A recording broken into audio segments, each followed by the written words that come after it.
Now, when it comes to knockoffs, it can be pretty hard to tell the difference. For instance, which of these is the real one?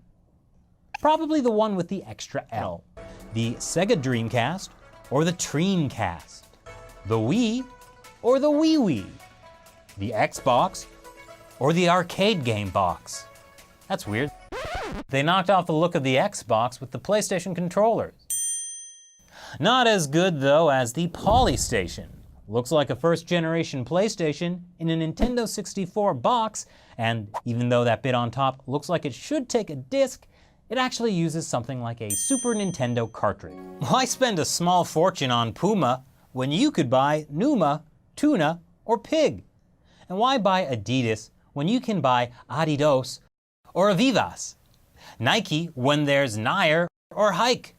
Calvin Klein when clearly Calvin Klein or Caravan Colonel are just as good. Disneyland. China's knockoff version of Disneyland anyway, called Wonderland. It's sort of like the original, except instead of being the happiest place on Earth, it's the creepiest place on Earth, with weird nightmare versions of iconic Disneyland locations like Crazy Mouse, the Epcot Center, and this rabbit that wants to shoot you. Fortunately for the mental well-being of all Chinese children, the Wonderland theme park was never actually opened.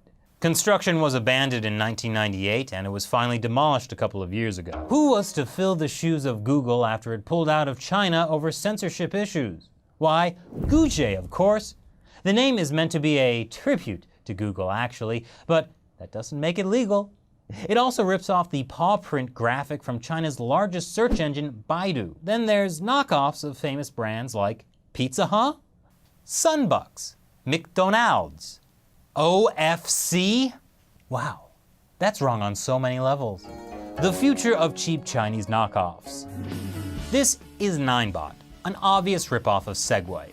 Segway had actually sued them for stealing their design.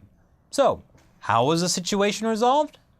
In April this year, Ninebot used the money they made selling their knockoff Segways to buy the original company's Segway. And now, no more lawsuit.